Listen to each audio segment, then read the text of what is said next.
Hoy es el 21 de agosto. Muy buenos días a todos. Bienvenidos al DAB Español. Diariamente en audio la Biblia, siempre en comunidad todos los días del año. Yo me llamo Roberto y esta semana estamos leyendo de la versión de la Biblia Dios habla hoy. Ayer concluimos el libro de Esther y hoy entramos en uno de los libros más antiguos de la Biblia, el libro de Job, que se considera una parte de lo que se llama los libros de sabiduría de la Biblia.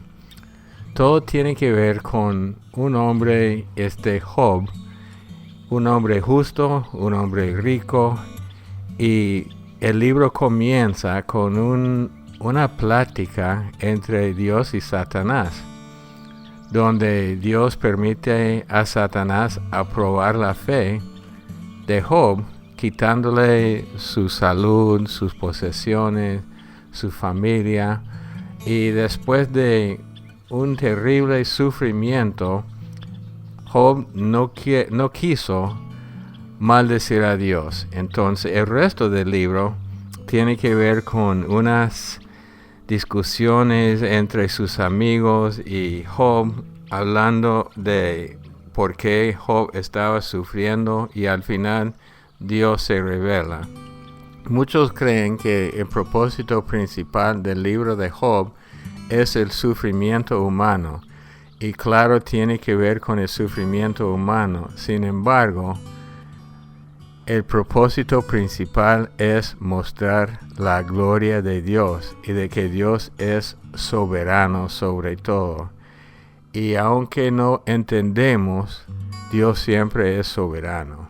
Entonces, con esto, entremos en el libro de Job, los primeros 3 capítulos.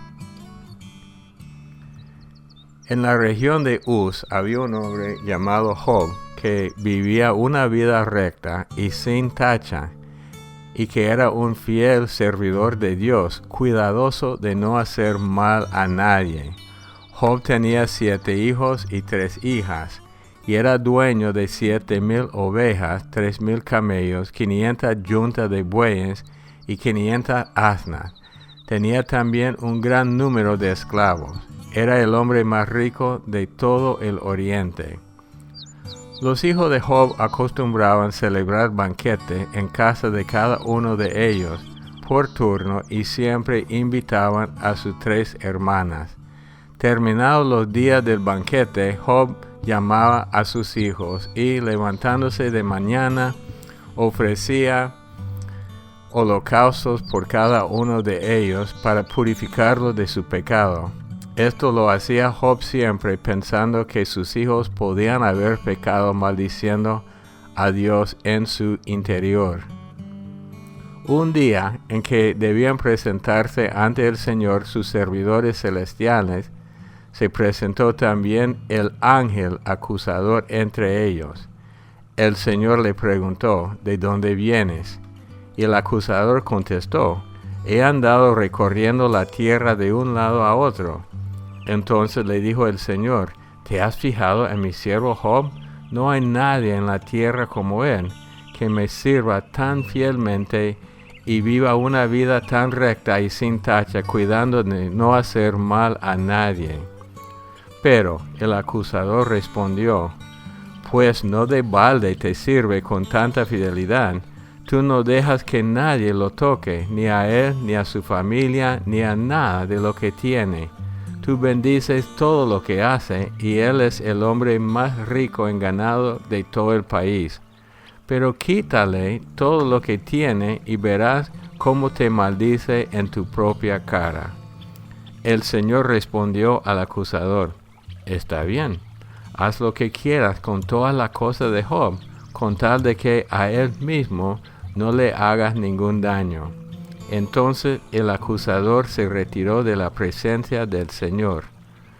Un día, mientras los hijos y las hijas de Job estaban celebrando un banquete en casa del hermano mayor, un hombre llegó a casa de Job y le dio esta noticia. Estábamos arando el campo con los bueyes, y las asnas estaban pastando cerca.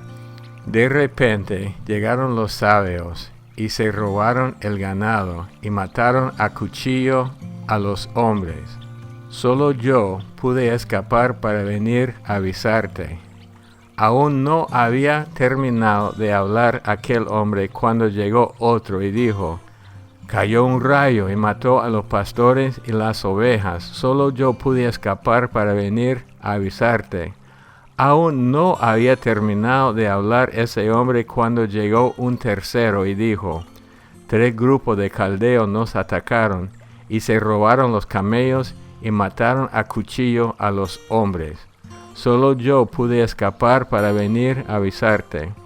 Aún no había terminado de hablar este hombre cuando llegó uno más y dijo: tus hijos y tus hijas estaban celebrando un banquete en la casa de tu hijo mayor, cuando de pronto un viento de desierto vino y sacudió la casa por los 4 costados, derribándola sobre tus hijos.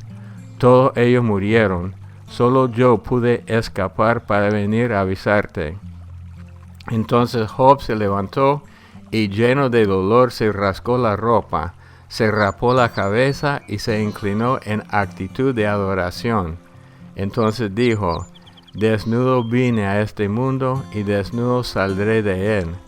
El Señor me lo dio todo y el Señor me lo quitó. Bendito sea el nombre del Señor.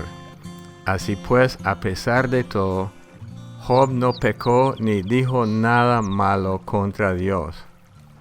Cuando llegó el día en que debían presentarse ante el Señor sus servidores celestiales, se presentó también el ángel acusador entre ellos. El Señor le preguntó: ¿de dónde vienes? Y el acusador contestó: he andado recorriendo la tierra de un lado a otro.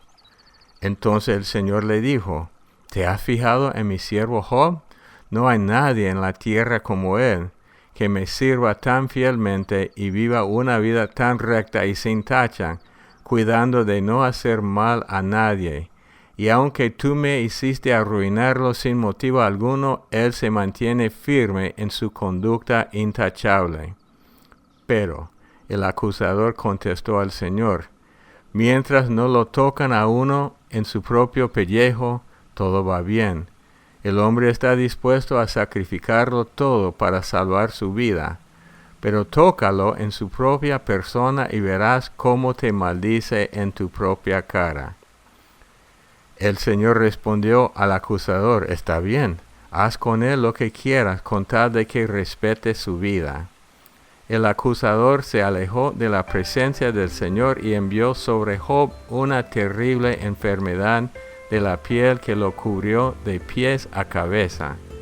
Entonces Job fue a sentarse junto a un montón de basura y tomó un pedazo de olla rota para rascarse. Pero su mujer le dijo: ¿todavía te empeñas en seguir siendo bueno? Maldice a Dios y muérete. Job respondió: mujer, no digas tonterías. Si aceptamos los bienes que Dios nos envía, ¿por qué no vamos a aceptar también los males? Así pues, a pesar de todo, Job no pecó ni siquiera de palabra. Ahora bien, Job tenía 3 amigos: Elifaz de la región de Temán, Bildad de la región de Sua y Zofar de la región de Naamat. Al enterarse estos de todas las desgracias que le habían sucedido a Job, decidieron ir a consolarlo y acompañarlo en su dolor. A cierta distancia alcanzaron a ver a Job, y como apenas podían reconocerlo, empezaron a gritar y llorar, y llenos de dolor se rasgaron la ropa y lanzaron polvo al aire y sobre sus cabezas. Luego se sentaron en el suelo con él, y durante 7 días y 7 noches estuvieron allí sin decir una sola palabra, pues veían que el dolor de Job era muy grande. Capítulo 3. Por fin Job rompió el silencio y maldijo el día en que había nacido. Maldita sea la noche en que fui concebido. Maldito sea el día en que nací. Ojalá aquel día se hubiera convertido en noche y Dios lo hubiera pasado por alto y no hubiera amanecido. Ojalá una sombra espesa lo hubiera oscurecido, o una nube negra lo hubiera envuelto, o un eclipse lo hubiera llenado de terror. Ojalá aquella noche se hubiera perdido en las tinieblas y aquel día no se hubiera contado entre los días del mes y del año. Ojalá hubiera sido una noche estéril, en que faltaran los gritos de alegría. Ojalá la hubieran maldecido los hechiceros, que tienen poder sobre Leviatán. Ojalá aquella mañana no hubieran brillado los luceros, ni hubiera llegado la luz tan esperada, ni se hubiera visto parpadear la aurora. Maldita sea aquella noche que me dejó nacer y no me ahorró ver tanta miseria. ¿Por qué no habré muerto en el vientre de mi madre o en el momento mismo de nacer? ¿Por qué hubo rodillas que me recibieran y pechos que me alimentaran? Si yo hubiera muerto entonces, ahora estaría durmiendo tranquilo, descansando en paz con los reyes y ministros que se construyen grandes pirámides, o con los gobernantes que llenan su palacio de oro y plata. ¿Por qué no me enterraron como a los abortos, como a los niños muertos antes de nacer? En la tumba tiene fin de agitación de los malvados y los cansados alcanzan su reposo. Allí encuentran paz los prisioneros y dejan de escuchar los gritos de capataz. Allí están grandes y pequeños por igual, y el esclavo se ve libre de su amo. ¿Por qué deja Dios ver la luz al que sufre? ¿Por qué le da vida al que está lleno de amargura, al que espera la muerte y no le llega, aunque la busque más que a un tesoro escondido? La alegría de ese hombre llega cuando por fin baja a la tumba. Dios lo hace caminar a ciegas. Le cierra el paso por todos lados. Los gemidos son mi alimento, mi bebida, las quejas de dolor. Todo lo que yo temía, lo que más miedo me causaba, ha caído sobre mí. No tengo descanso ni sosiego, no encuentro paz, sino inquietud. 1 Corintios 14, del 1 al 17. Procuren pues tener amor y al mismo tiempo aspiren a que Dios le dé dones espirituales, especialmente el de profecía. Aquel que habla en lengua extraña habla a Dios y no a seres humanos, pues nadie lo entiende. En su espíritu dice cosas secretas, pero nadie las entiende. En cambio, el que comunica mensaje profético lo hace para edificación de la comunidad y la anima y consuela. El que habla en una lengua extraña lo hace para su propio bien, pero el que comunica mensaje profético edifica a la iglesia. Yo quisiera que todos ustedes hablaran en lenguas extrañas, pero preferiría que comunicaran mensaje profético. Esto es mejor que hablar en lengua, a menos que se interprete su significado de tal manera que sirva para edificación de la iglesia. Por ejemplo, hermanos, no les servirá de nada que yo los visite y les hable en lengua extraña en vez de hablarles de lo que Dios nos manifiesta, o del conocimiento de la verdad, o en vez de comunicarles algún mensaje profético o alguna enseñanza. Si los instrumentos musicales como la flauta o el arpa no tuvieran diferentes sonidos, no podría distinguirse qué música produce cada uno. Y si en la guerra la trompeta no diera sus toques con claridad, nadie se prepararía para la batalla. Lo mismo sucede con ustedes. Si no usan su lengua para pronunciar palabras que se pueden entender, ¿cómo va a saberse lo que están diciendo? Le estarán hablando al aire. Sin duda hay muchos idiomas en el mundo y todos se valen del sonido. Pero si yo no conozco el significado de los sonidos, seré un extranjero para el que me habla, y él será un extranjero para mí. Por eso, ya que ustedes ambicionan poseer dones espirituales, procuren tener en abundancia aquellos que ayudan a la edificación de la iglesia. Por lo tanto, el que habla en lengua extraña, pídele a Dios que le conceda el poder de interpretarla. Pues si yo oro en una lengua extraña, es verdad que estoy orando con mi espíritu, pero mi entendimiento permanece estéril. ¿Qué debo hacer entonces? Pues debo orar con el espíritu, pero también con el entendimiento. Debo cantar con el espíritu, pero también con el entendimiento. Porque si tú alabas a Dios solamente con el espíritu, y una persona común y corriente te escucha, no podrá unirse a ti en tu acción de gracias, pues no entenderá lo que dices. Tu acción de gracias podrá ser muy buena, pero no será útil para el otro. Salmo 37, del 12 al 28. El malvado trama hacer daño al hombre bueno, y le lanza miradas cargadas de odio. Pero el Señor se ríe porque sabe que al malvado se le acerca su hora. Los malvados sacan la espada y tensan el arco para hacer caer a los pobres y humildes, para matar a los de buena conducta. Pero su propia espada se les clavará en el corazón, y sus arcos quedarán hechos pedazos. Lo poco que tiene el hombre bueno es mejor que la mucha riqueza de los malos. Porque el Señor pondrá fin a los malos, pero sostendrá a los buenos. El Señor cuida de los que viven sin tacha, y la herencia de ellos durará para siempre. En épocas malas, cuando haya hambre, no pasarán vergüenza, pues tendrán suficiente comida. Los malvados arderán como hierba seca. Los enemigos del Señor se desvanecerán como el humo. El malvado pide prestado y no paga, pero el hombre bueno es compasivo y generoso. Los que el Señor bendice heredarán la tierra, pero los que él maldice serán destruidos. El Señor dirige los pasos del hombre y lo pone en el camino que a él le agrada. Aun cuando caiga no quedará caído, porque el Señor lo tiene de la mano.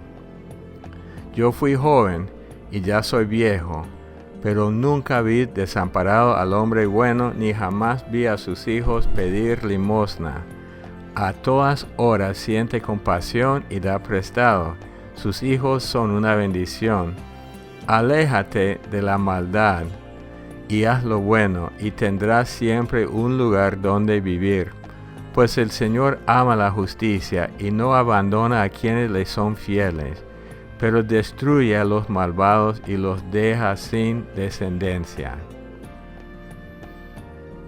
Proverbios 21, versículo 25-26. De deseo se muere el perezoso porque sus manos no quieren trabajar. Todo el día se lo pasa deseando. El justo, en cambio, da sin tacañerías. Bueno, vemos los primeros 3 capítulos de Job y vemos cómo Dios permite que el mismo Satanás pruebe a Job, pero con limitaciones. Esto nos da a entender que Dios siempre es soberano. Aún lo que hace Satanás tiene que pasar por el filtro de la voluntad soberana de Dios. Entonces los ataques comienzan. Y el primer capítulo, Job responde bien, pero siguiendo con el sufrimiento comienza a maldecir el día en que nació. Y mañana vamos a seguir.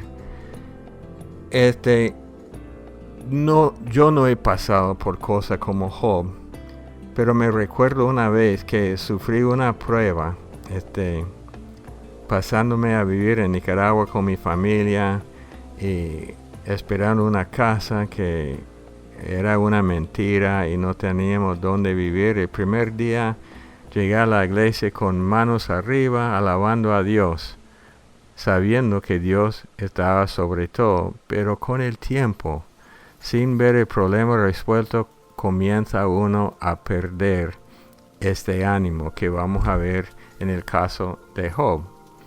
Al final, en mi caso, ya Dios resolvió todo, pero fue una prueba para mí, no como Job. Esto es más duro porque lo que le pasó a su familia. 1 Corintios 14. Dice Pablo, después de hablar en 13 del amor, dice, procuren pues tener amor y al mismo tiempo aspiran a que Dios le dé dones espirituales, especialmente el de profecía. Entonces él comienza a priorizar los dones espirituales. Y él dice que varias cosas. Yo quisiera que todos ustedes hablaran en lenguas extrañas, pero preferiría que comunicaran mensajes proféticos. Mejor que hablar en lengua a menos que se interprete. Entonces en la iglesia de Corintios ya ellos estaban usando los dones. Lamentablemente hoy día se han perdido esos dones, no sé por qué razón, pero debemos ser honestos y pedirle a Dios consejo para todo esto. Yo creo que en estos días debemos estudiar de nuevo lo que dice la Biblia en cuanto a los cultos de nosotros. Yo entiendo que en una iglesia grande es difícil, tiene que haber más supervisión, pero tal vez sea esto que una iglesia demasiado grande. Yo sé que hay casos cuando una iglesia grande se reúne, el pastor predica y todo se controla, pero ellos permiten a la misma vez que la gente mueva en los dones del Espíritu Santo en reuniones más pequeñas. Pero como siempre, me gustaría oír sus comentarios. Yo no creo que bíblicamente que podamos decir que no es para hoy día, porque aún en Hechos 2, el bautismo en el Espíritu Santo y los dones son para todos nosotros. Oremos. Padre Dios, danos sabiduría, cómo vivir en comunidad en el nombre de Cristo Jesús. Amén. Bueno, a ver sus comentarios o peticiones de oración. Los comentarios siempre espero que tengan una base bíblica. No somos perfectos y ninguno de nosotros puede entender todo lo que dice la Biblia, pero siempre los comentarios tienen que tener base bíblica. Puede dejar su comentario a través de la aplicación WhatsApp desde cualquier lado del mundo, más 505-8177-3708, o en México, el número telefónico 55 41 70 75 22, o en Puerto Rico, Estados Unidos, Canadá, el número telefónico 877-212-1815. Hermanos, siempre un placer estar con ustedes. Los amamos mucho. Que Dios los bendiga y hasta el día de mañana. Buenos días, le habla Rosemary. Estoy llamando para la pregunta del pastor Bob acerca de por qué tanto nombre en la Biblia y cómo es que esto nos ayuda a nosotros. Pues yo soy culpable. Yo pienso que todos esos nombres son tan aburridos, pero viéndolo bien, las genealogías eran importantes para Israel y los judíos tenían que llevar registros meticulosos. Era importante para demostrar la identidad de cada judío, para participar en las bendiciones del pueblo elegido por Dios. Y si una persona no era judía, no podía ser verdaderamente un ciudadano judío y participar en los aspectos de la vida y la cultura judía. También me di cuenta que es importante para repartir las tierras que eran las tierras de Israel. Tenían que traer prueba, evidencia de la descendencia de cada tribu y las genealogías. Lo más importante, creo yo, es ver y seguir. Ellos sabían que la línea del Mesías tenía que venir por la línea de David, tenía que ser hijo de David. Así que las genealogías y la lista de nombres era importante. También pienso que los nombres que son la lista de nombres que son tan insignificantes para mí, esa lista Dios la valora, y pienso que es porque Él es nuestro creador y Él valora a cada persona de manera diferente, de manera que nunca yo como ser humano voy a poder apreciar, porque yo no soy creador de personas, y nuestro Dios nos conoce a cada uno, no de manera general, sino de manera personal y específica. Y que eso me alienta a mí, me da ánimo, que Dios nos conoce por nombre. Y de hecho vemos que Dios hasta le cambia nombres a las personas en la Biblia. Así que los nombres son parte de nuestra identidad. Y vemos también, me di cuenta que los nombres diferencian las diferentes responsabilidades de las personas. Y me acuerdo del nombre Bezalel. La historia de ese señor me encanta, porque él era artesano, talentoso, que Dios le dio a él un don específico para el propósito de él, para hacer el tabernáculo y todo lo que él hizo. Y ese señor, en el libro de Éxodo, cuando yo primeramente lo leí, me fascina, porque me imagino que Dios nos da a nosotros dones también para la gloria de Él. ¿Y qué más? Pues cada persona tiene un papel específico para desempeñar en esta vida, y me imagino que también para la eternidad. Y se ve claramente que Dios es un Dios que se preocupa por cada uno de esos nombres. Y cuando el Señor nos mira a nosotros, nos ve con el plan especial que tenemos que desempeñar en su misión y su voluntad.